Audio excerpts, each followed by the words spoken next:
The vendetta that paid itself. When I was 12, we moved to a market town on the edge of Salisbury Plain. There hadn't been a grain market held for well over a century. After the First World War, the town became a garrison. I watched as a villain of my youth stepped on his own bear trap. Looking back, my sentence in that town was one of the easiest. As a wild and greasy teen, I ran with a small gang of wannabe thugs. Our leader was the son of a successful soldier from Liverpool. He was tall and baby-faced. His chubbiness turned to muscle. It was his fearlessness that drew us in. He once rode his BMX down an 800-foot near vertical grass slope. He let loose a deranged cry of glee as he sped down and out of sight. We took our bikes to the edge and looked down. Then one by one we followed him at full speed, but only after we knew he had made it safely to the bottom. The kids who were too wimp to ride down the slope dropped their bikes, verge to verge, like scared mountain goats. They did not make the cut. Our leader also possessed a skill revered by the boys. He could nearly always fart on demand, and when he did so, he felt no shame or embarrassment at the sound and smell. That alone was enough to put him in charge. The second in command, who thought he was the leader, was the son of a rich builder who made his name building luxury eyesores on virgin green land. He was slimy and had endless amounts of pocket money. He was good with a football, but for some reason he threw away his chance to be an untouchable rich boy jock. There were a few other hangers-on that don't need mention, for they stepped in and out of the action. I was the youngest, as my birthday fell during the summer. They put me in with a year above. They were reaching 15 while I was just getting to grips with 14. I was brought into the gang because I had an equally fearless outlook, and I was their fool come court jester. They didn't see that my humour was my only way of defending myself against their mistrust of people who were neither army nor local born. We viewed ourselves as big-time hustlers. We walked around to the soundtrack of 50 Cent's first album. We scored weed and hash every week and smoked it during our lunch breaks. In the summer, we held small parties in the woods above the town. We danced to hard house music around huge bonfires, mixing the effects of weed and cheap beer. When the weather grew cold and unforgiving, we needed a place to go to carry on the good times.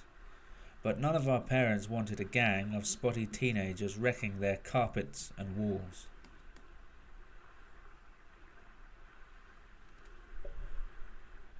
The leader of the gang met a girl in our year who it was said had lost her virginity. Nobody knew where she had lost it, or if she would ever get it back. Our leader and the ginger bombshell started going out. Her father worked unrelenting night shifts as a taxi driver. With him away every Friday, her mother lost control of her home. Her mother was a big woman with short dyed blonde hair. She drank white wine like water, as many mothers in the town did. Her reason for letting her house out to a band of wild teenagers was she would rather they were safe. One of the perks of our leader's teenage lust was the free house every Friday night. She had 3 friends, which worked well for us. Her confidant was a sinewy and secretive woman of 15. She held herself as if she were a 50-year-old spinster, and spoke as if she had lived a lifetime in 15 years. I found her old-fashioned ways odd and weirdly attractive. She rebuffed and rejected me several times before I got the message. She was one of the poorest women in the town, and yet she held on to her virtue as if she had sworn a vow of celibacy to the Pope. I danced with her, as none of the other boys would go near her. They called her names from the safety of the kitchen. She was known as the Rat. They never said it to her face, for she had brothers much older than us who would punch you in the face for looking at them too long. The boys said I was gay because I liked to dance with the girls. The parties were boring. Dancing with girls that weren't interested was the only thing I enjoyed. They liked my dancing, but that was as far as it went.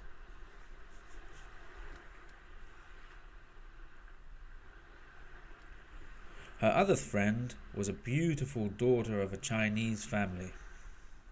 I thought she was hot. I tried to woo her and got laughed at, for she viewed herself as out of my league. She was, but I always let her know that she could have me any time. She and I used to dance, but that was as far as it went. She liked the second in command.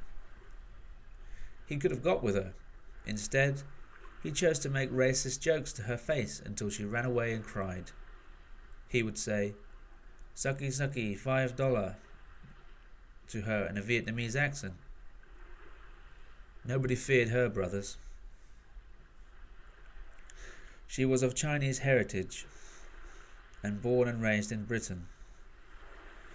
But they didn't care.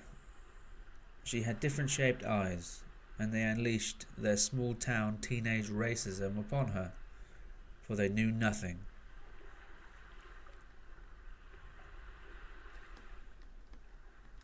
I never knew what happened to her. One night we were walking as a gang past the football pitch. I looked up and saw the blood moon. I asked her if she could see it. I didn't know if I was tripping or if the moon was actually red. I was pretty high at the time. She looked up at the moon, and we laughed really deep laughter. Both of us were pretty high, and neither of us knew if we were tripping or if the moon was red. I put a brotherly arm round her when I gestured to the moon. She smiled at me and I smiled back. Girls were always on my mind. Those small parties were a base and repetitive affair. Our gang would turn up after a big smoke. We would sit in the kitchen diner on the glass table sipping beers. The women would get ready upstairs, then come down and put on their favourite mix CD. When we had enough courage, we joined them in the Skag Brown living room. I couldn't hold my beer or my weed, so I spent most of my time trying to appear like I wasn't wasted. It was always game over if I rolled another joint. Some nights went well. I managed to have fun, of what I could remember. The women used to laugh a lot. That was a sign that it wasn't a complete failure. The music was terrible, and I got to know each track and hate each track of their party mix. Every night seemed to be going well. Then her mother would come downstairs, down a bottle of wine, and start crying. Everyone would try and console her, and eventually, when she could stand no more of her daughter's party, she would return to her bed and pass out. It always depressed me to see her mother cry. I felt like I should go, but when someone says to a teenager, "Have another beer, gay boy," you feel you should be macho and show everyone what a big drinker you are. I was sick a lot. Maybe that's why her mother cried. I can't remember. I was only 14. I'll never forget the night a new member of the gang came to one of those house parties. He was even more ginger than our leader's girlfriend. Being ginger must be hard. It never matters what a ginger person does, they are always picked on. If they play sports well, if they can fight, sing or dance, if they are fat and nerdy, it doesn't matter. Everyone throws them insults. And whenever a ginger person gets angry, whoever has bullied them to rage just says, "Those gingers have fiery tempers." Well, this guy was poor and ginger, and the insults had made him into a bit of a tough guy. The leader of our gang got away with the occasional "ginger nuts," as did the second in command, but if I laughed, the new member would shoot me a look as if to say, "You don't get to laugh, cunt."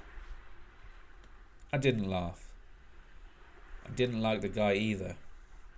He was brought in because he could score weed with ease, and he also wanted a dry place to hang out in the winter. When he joined the gang, I took an instant dislike to him. He did shit that made people laugh, but it was always at the expense of others. It was cruel shit, like pissing into beer cans and handing them to girls, then watching them drink it, that sort of shit. Maybe he had to take out his cruelty on others because of the colour of his hair. I saw him as a villain, and he pushed me aside. I felt as if my place in the gang was slipping away. It didn't bother me much, because I hung around with people besides them. I knew gamer geeks and loners. I was considering leaving the gang, but it was ginger nuts that sped up my departure. I will never forget the night that the ginger boy came to the party. I had smoked too much and drank too much. I didn't have the legs to dance. I was so wasted, I just leaned myself against the wall and slid to the floor next to the glass table. Getting wasted in the woods was primal. If you got sick, you took yourself off to throw up and shook it off. Then you carried on. When you get wasted in somebody's house, you have to use the toilet. There is no fireside, no tent, no darkness to hide your inebriation. I sat there in the bright light of the kitchen diner, slumped against the wall. People walked past me and just left me there. They were happy I wasn't throwing up. I tried to get up and felt the room spin. Ginger Nuts watched from the sidelines. He never drank.